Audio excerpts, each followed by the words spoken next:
Ilham Ardiansyah dalam Berita Semarang. Rangkaian berita dan peristiwa akan untuk Anda selama setengah jam ke depan. Selain informasi terkini untuk menyertai aktivitas Anda pagi. Informasi utama segera hadir di antaranya. Balai Besar Rehabilitasi Sosial Penyandang Disabilitas Intelektual Temanggung memberikan pelatihan kepada para orang tua dari penyandang disabilitas bertepatan dengan Hari Difabel Internasional yang diperingati setiap 3 Desember. Satu dari puluhan warga Grobogan yang mengikuti program transmigrasi ke Kalimantan Utara pernah menyurati Presiden Joko Widodo.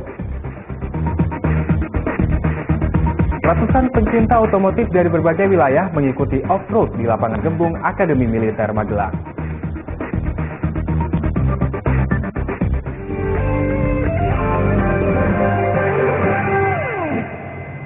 Kita awali informasi pagi ini. Balai Besar Rehabilitasi Sosial Penyandang Disabilitas Intelektual Temanggung memberikan pelatihan kepada para orang tua dari penyandang disabilitas.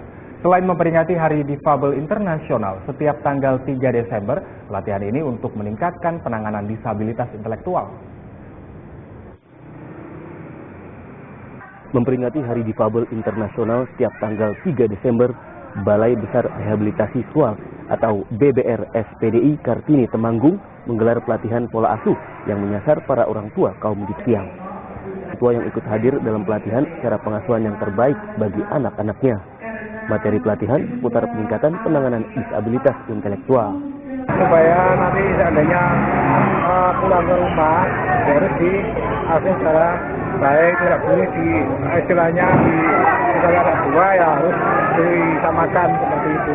Lembaga percontohan, terus juga pusat intervensi krisis. Nah, tahun ini intervensi krisisnya itu bentuknya respon kasus. Respon kasus harus ada laporan dulu dari masyarakat, dari instansi terkait. Sementara itu, Perhimpunan Kedokteran Fisik dan Rehabilitasi Indonesia atau Perdosri menilai kaum difabel selayaknya mendapatkan rehabilitasi pelayanan kesehatan. Otomatis bagaimana meningkatkan kemampuan fungsional daripada penyandang disabilitas. Jadi kita memang ada peranan di rehabilitasi pendidikan, ya, rehabilitasi kesehatan, kemudian ada rehabilitasi sosial, vokasional, di situlah kita sebenarnya. Misalnya penyandang disabilitas mengatasi mental, bagaimana nanti di SLB, di PAC. Melalui pelatihan diharapkan tidak lagi ada diskriminasi terhadap para kaum difabel. Tim Liputan melaporkan.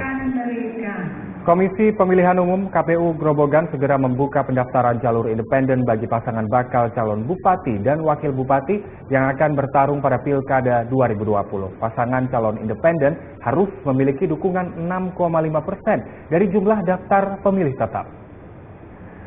Pasangan bakal calon bupati dan wakil bupati Grobogan yang maju dari jalur independen harus memiliki dukungan 6,5% dari total daftar pemilih tetap. Para pendukung bakal calon perseorangan harus tersebar di 10 kecamatan atau 50% dari wilayah Grobogan. Komisi Pemilihan Umum KPU Grobogan akan membuka pendaftaran calon Februari hingga 23 Februari 2020. Tadi sudah clear ya. Pak KTP harus dikumpulkan Pak. Karena kita ikut aturan regulasi yang berlaku sudah kita tetapkan 72.948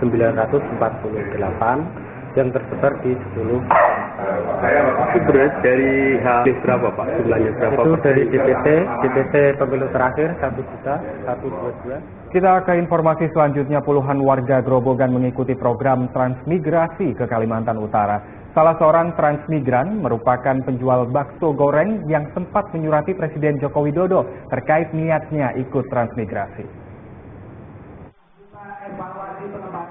70 warga dari 16 kepala keluarga mengikuti transmigrasi yang digagas Dinas Tenaga Kerja dan Transmigrasi Grobogan. Mereka diberangkatkan pada Selasa pagi dari kantor layanan terpadu satu atap di Snaker Trans Grobogan. Para transmigran ini akan menempuh perjalanan selama 6 hari menuju Kabupaten Bulungan, Kalimantan Utara. Trimo, salah seorang transmigran yang bekerja sebagai penjual bakso goreng, sempat menyurati Presiden Joko Widodo terkait niatnya ikut transmigrasi untuk memperbaiki ekonomi keluarga. Saya sering surat sama Pak Presiden, bersamaan itu ada lowongan trans gitu. Terus Terus akhirnya bisa diterima. suratnya dialamatkan kemana itu? Itu ke Istana Merdeka Jakarta. Memang niat banget pengen ikut transmigrasi. Sebetulnya saya memang semangat. Kalau di sini kerjanya apa Pak biasanya? Saya itu sebelumnya jualan bakso goreng. Terus di sana nanti? Insya Allah saya ya taninya saya tekuni, tapi ya saya lanjut gitu. Pelepasan transmigran yang mana akan kita berangkatkan ke Kabupaten Bulungan, yaitu lokasi Tanjung Buka SP6 sebanyak 16 kakak 70 jiwa. Dari pelepasan ini kita serahkan bantuan yaitu yang didapat dari APBD Kabupaten Grobogan, yang diantaranya itu untuk membeli sinso, hand sprayer, terus terpal dan bibit-bibitan. Di samping itu juga bantuan modal usaha 2,5 juta yang masuk ke rekening masing-masing. Di lokasi akan mendapatkan rumah berukuran 6 x 6 meter dan lahan luas 2 hektar. 1 hektar lahan siap kelola dan 1 hektar sisanya dibuka sendiri oleh masing-masing transmigran. Arif Nur melaporkan dari Grobogan. Polisi menangkap seorang petani asal Grobogan karena menggunakan uang dalam pemilihan kepala desa Ronggomulyo, Kabupaten Rembang. Masyarakat diminta lebih teliti dalam melakukan transaksi terutama jelang perayaan hari besar ataupun pemilihan kepala daerah. Aparat Polres Rembang menangkap Suyanto asal Grobogan karena menggunakan uang palsu untuk taruhan dalam pemilihan kepala desa Ronggomulyo. Polisi menyita barang bukti uang palsu senilai 10 juta rupiah. Masyarakat diminta lebih teliti melakukan transaksi terutama jelang perayaan hari besar ataupun pemilihan kepala daerah. Pada masyarakat untuk lebih berhati-hati dalam khususnya ini menjelang apalagi sebentar lagi ada pilkada. Ya, sebentar lagi ada beberapa kegiatan-kegiatan lainnya yang sifatnya transaksional.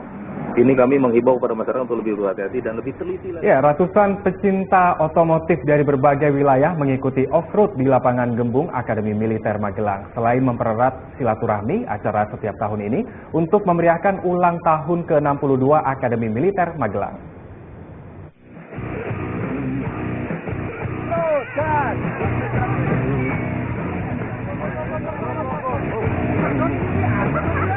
Dengan mengikuti off-road di lapangan Gembung Akademi Militer Magelang, 700 peserta dari berbagai wilayah memacu kendaraan di kelas SUV dengan kapasitas mesin 2000 cc.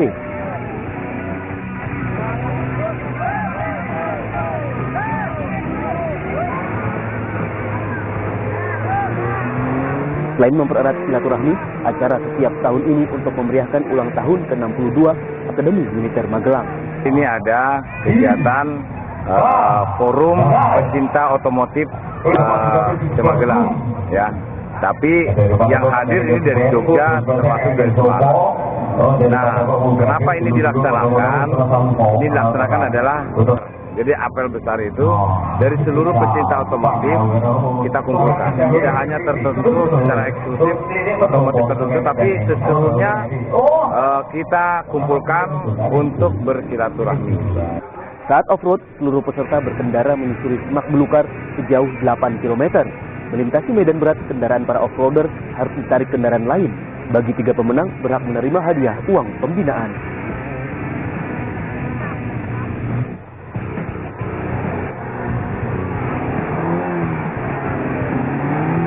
Wahyu Diono melaporkan dari Magelang.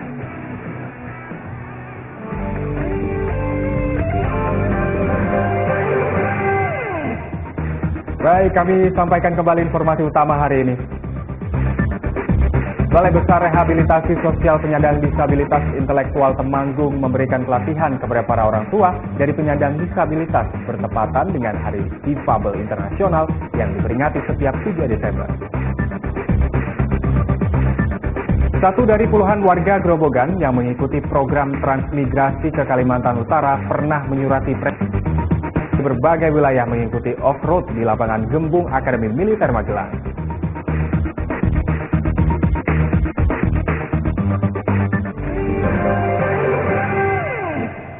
Ya, mayoritas warga membuang barang bekas berbahan plastik ke tempat sampah atau dijual ke tukang loak. Namun, masyarakat Kelurahan Randuacir, Kota Salatiga mengubah barang bekas berbahan plastik menjadi beragam karya menarik sejak 3 bulan lalu.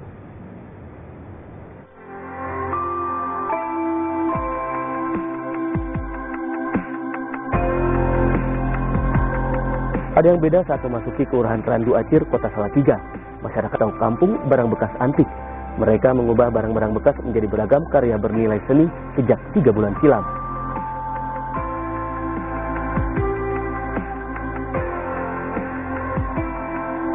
Dengan berbahan dasar plastik, warga menyulap menjadi bunga ataupun botol ekobrik Satilisa atau Satu Hati Peduli Sampah.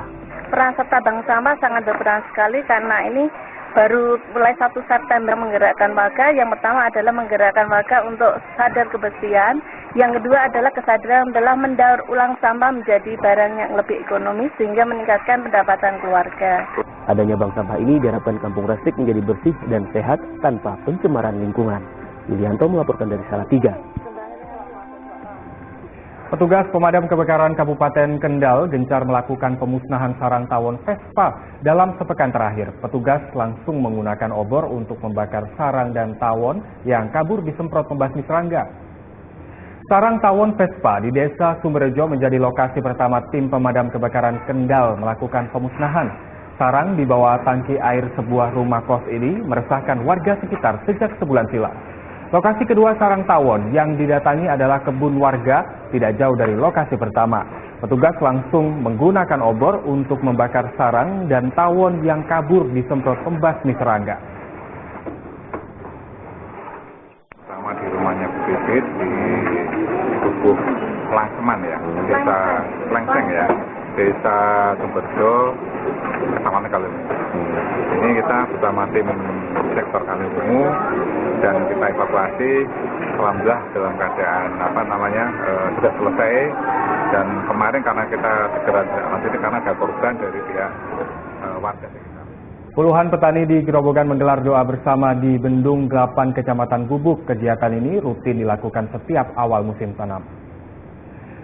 Inilah doa bersama puluhan petani Grobogan di Bendung 8 Kecamatan Gubuk. Kegiatan ini rutin dilakukan setiap awal musim tanam. Apalagi pada awal musim tanam pertama tahun ini, air di Bendung 8 masih surut.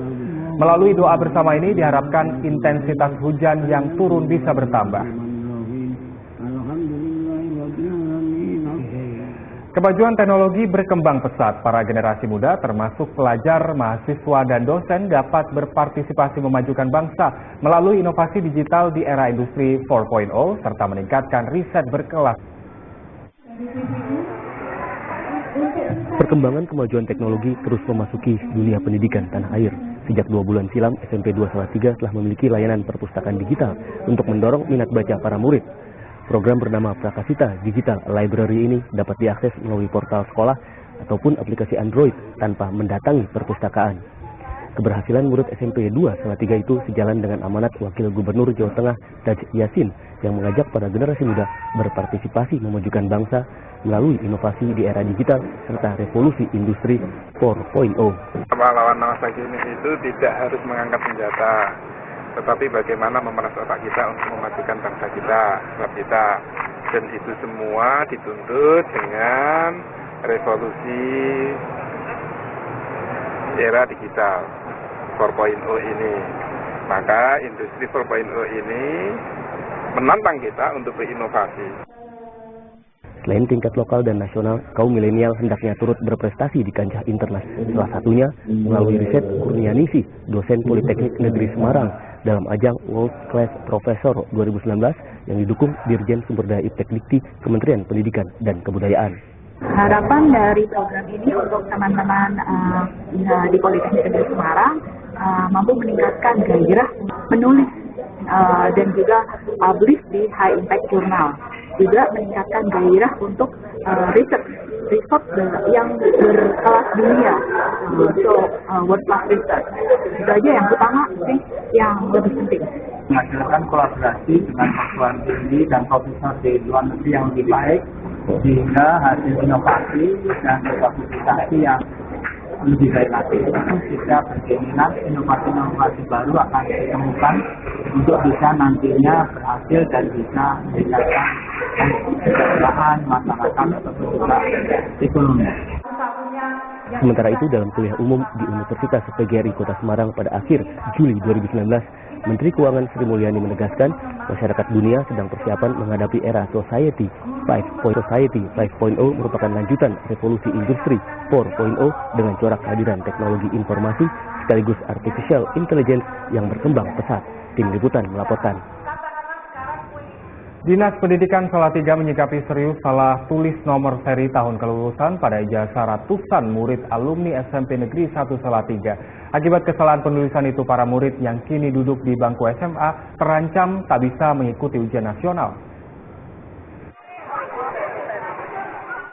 Dinas Pendidikan Kota Salatiga menyesalkan salah penulisan nomor seri tahun kelulusan pada ijazah alumni SMP Negeri 1 Salatiga tahun kelulusan 2017. Akibat kesalahan yang berdampak pada para murid tidak dapat mengikuti ujian pendidikan, Salatiga telah melakukan koordinasi dengan Dinas Pendidikan Provinsi Jawa Tengah agar ijazah dicetak ulang. Yang terjadi di SMP 1 ya, ini kami ini tadi baru saja kita konsultasi juga ini ke provinsi, ya, barangkali masih ada jasa sisa ijazah, karena kan begitu ijazah ini di drop ke kami, ini kan ada batas waktu dari Mei biasanya di drop Juni, nanti Desember ini ya sampai penulisan selesai, kalau tidak ada baru dimusnahkan. Ya, ini kami masih berkoordinasi dengan provinsi, mudah-mudahan 227 ijazah murid SMP Negeri 1 Salatiga untuk tahun kelulusan 2017 mengalami kesalahan penulisan. Akibatnya, alumni yang sekarang sedang duduk di bangku SMA tidak dapat mengikuti ujian nasional. Salah tulis nomor seri ijazah pertama kali diketahui oleh Haryati, Kepala SMP Negeri 1 Salatiga, saat melayani seorang alumni yang melakukan legalisir sebulan silam. Yulianto melaporkan dari Salatiga. Informasi tadi sekaligus menutup jumpa kita pagi ini. Atas nama rekan yang bertugas, saya Ilham Ardiansyah. Terima kasih atas kebersamaan Anda. Selamat beraktivitas. Sampai jumpa.